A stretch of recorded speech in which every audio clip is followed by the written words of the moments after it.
Happy Halloween, guys. Oh. Ah. Ah. Boo! Did I scare you? If so, my bad. You just looked really cute in that Chica costume that you were wearing. And I wanted to see you scream. But enough of that. Because today we will create our very own gold farming ARPG bot that will make you money while you sleep. This application will move the character around, kill monsters, and collect money without your gameplay. This application will work for any game out there because it only utilizes keyboard and mouse inputs, so you can follow this video and put your game's inputs to this app. However, keep in mind that not every game allows scripted inputs, so always make sure to read the terms of agreement for your game before replicating this. And as always, if you enjoy this type of content, then why not join the family by subscribing, but also like the video and write a really spooky comment and I'll respond to it. If you're interested of getting some source code from my videos, including this one, then check out my Ko-fi page. You're really getting some value from it now. Discord link is also available in the description, and enjoyed this video now. Before we jump into the showcase, I just wanted to remind you guys that all this application does is to perform timed inputs from or simulate inputs from the keyboard. So it presses the W button to move forwards, it performs mouse clicks to hit, and only simple things. So you can implement this pretty much anywhere, and I hope you enjoy this tutorial and showcase now. Area, and we can start our application.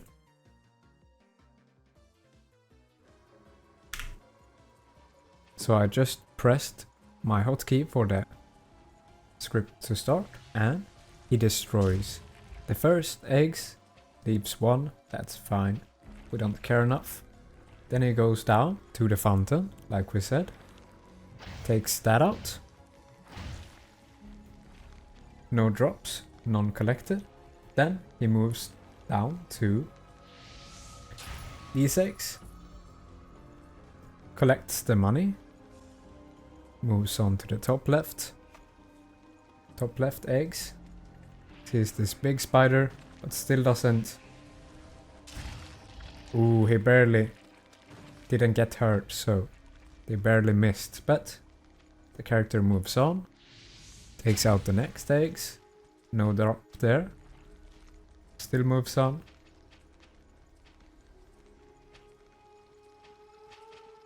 Takes out the last egg, kills a lot of enemies, creates chaos, and then he restarts the map. And then just does it again. So it loops endlessly, or as long as you want, as long as the character dies or whatever.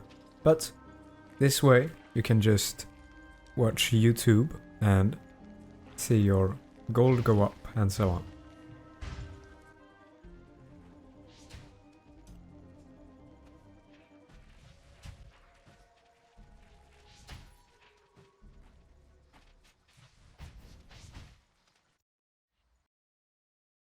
And we're at the desktop. We will start by creating a new project. It will be a console application. The name doesn't matter. Let's call it RPG bot or something. The framework doesn't really matter either, as long as it's above 4.7.2. The first thing we do is to delete this template code, then go into the NuGet packages and install Input Simulator Plus.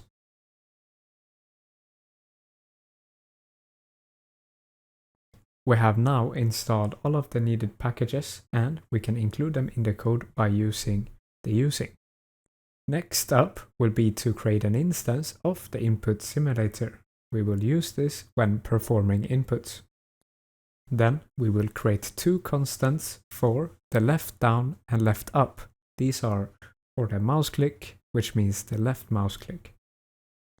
The next variable will be our runBot variable. It's a boolean and it will be either true or false. If true, the bot will run. If false, it will stop. We will now perform some imports, which will be the get async key state. That's for our hotkey. Set cursor position. It sets the cursor position. And then finally, mouse event. We use this to perform mouse clicks.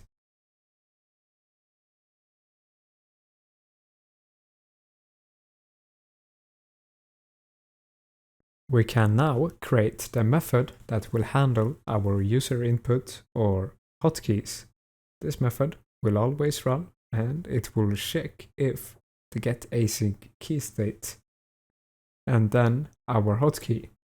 The value of 26 is the up arrow key, and we can also create it as a variable when we're at it. You can find more of these virtual key codes on the Microsoft documentation website. Now, if our hotkey is pressed, we will set the runBot variable to the opposite value of what it is. So if it's set to false, it will be set to true. If it's set to true, it will be set to false, and so on. Then we sleep for 500 milliseconds and also set asleep in the other loop. Now, the hotkey method isn't running yet, so we can create a new thread above and start it with the hotkey method. I'm just gonna change the name of the method to user inputs instead.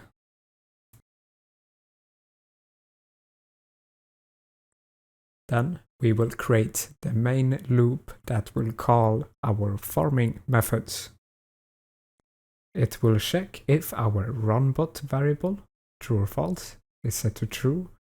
If that's the case, we will call our farm method inside of it, and then have a sleep statement at the end of the loop. Let's try and simulate pressing the W key to move us forward.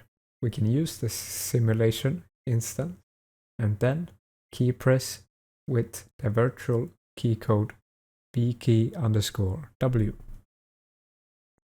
We can test it in the notepad like this. So we start the application, then we press our hotkey. In my case, it's the up arrow key. And look at that. Now we can stop this by pressing the hotkey again, then close the application down. So we successfully simulated the W key. Let's look at the game now.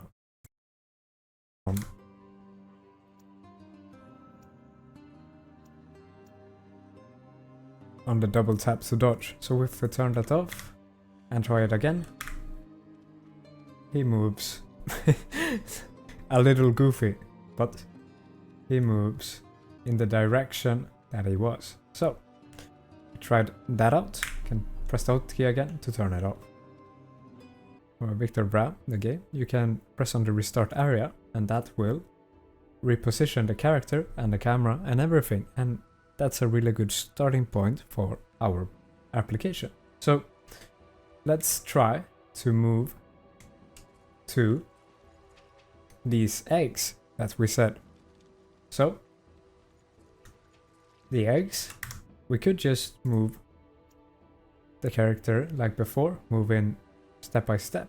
But instead of that, we will try to figure out a sort of larger leap that we can sort of use in a more constant way. Because if you hold the move forward key down and you're hit by an enemy and so on, you will lose speed. So if we instead use shift then W, he will roll, and he will always, or most of the time, roll in a constant way.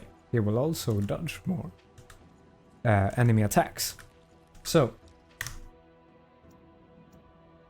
let's count on how many rolls we do to find these first eggs. So holding shift, clicking once, 1, 2, 3, 4, 5, 6. So 5 rolls to the front, and then we're here at the eggs. But let's reposition our character at this corner, so 1 left, 6 forward, 1 left. Then here at the lamp, we will after that perform an attack. So let's take a look at the logic or the code behind moving forward. Instead of writing more code here in the far method, we will create the specific spider route. Then we will create the method move. This will move the character, and as the example now, we will move in the forward direction.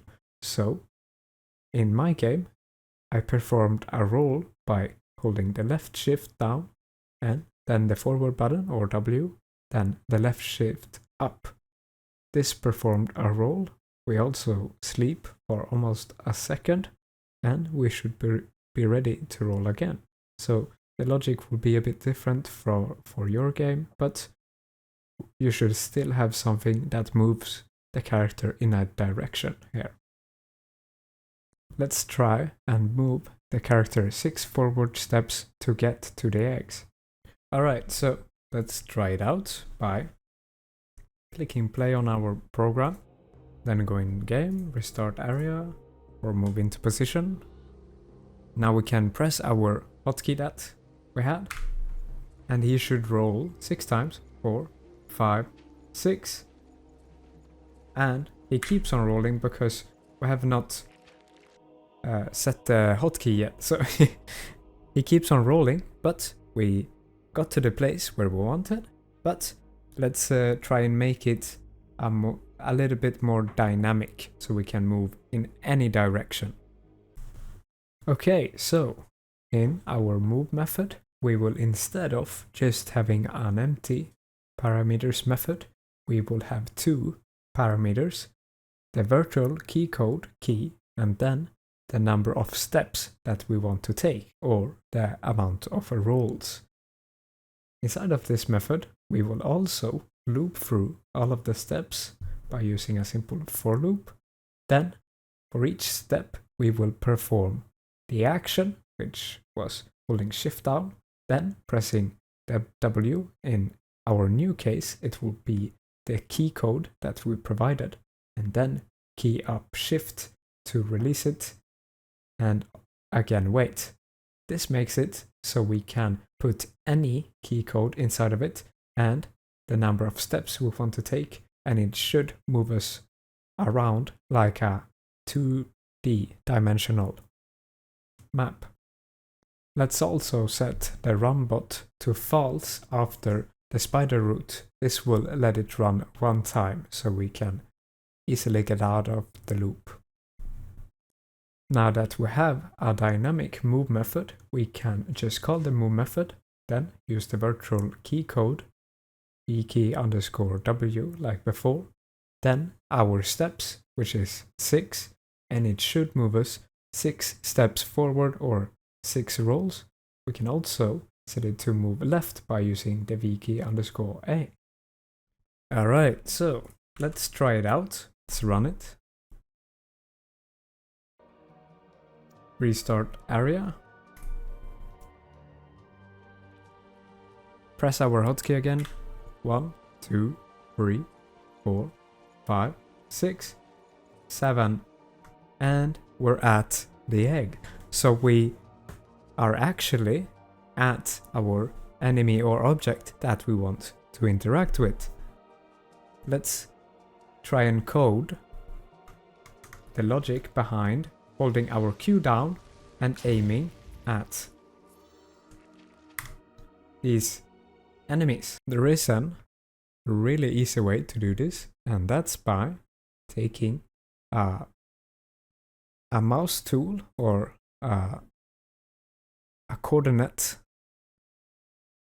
tool of the window screen and taking this finder or the crosshair and setting it on the position that we want to click. So if we set it somewhere here so that we're aiming, at the eggs, we can take the position, copy that, and just set our cursor, set cursor position. Then we need an X and a Y. Copy the position value like that. We can wait a bit, like 300 milliseconds, then perform our Q.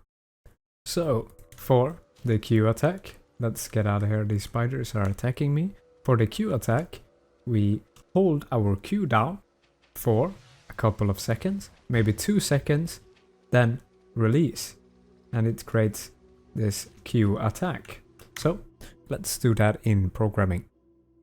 Let's create a new method called charge attack Q. This will, like in the game, simulate the key down of the Q button, then wait for 2 seconds to let it charge up, then release the Q button. Please take note that I forgot to change from Q down to up. I fixed this later, but you can fix it now. Alright, so I see that I messed up. It should be key up in the charge Q attack. My bad. Let's call it from the spider route after we have aimed for 300 milliseconds. Alright, let's try it out again. Pressing our start. And the character should now move from the start to the eggs and charge up an attack and kill the eggs. So let's try it out. Moves into position, charges the attack. And he even collected a devastating hammer. So we have moved the character to the position, interacted with it by holding our Q, and we have collected our gold. So this is pretty much everything you need to know. The rest is the same. The next step will be to move the character from here down, down, down to here and crush this other spider nest. So I will not show the rest of these steps in detail because you already know the logic or this concept of simulating inputs to move the character to perform actions. So I'll just do a time lapse now. Enjoy.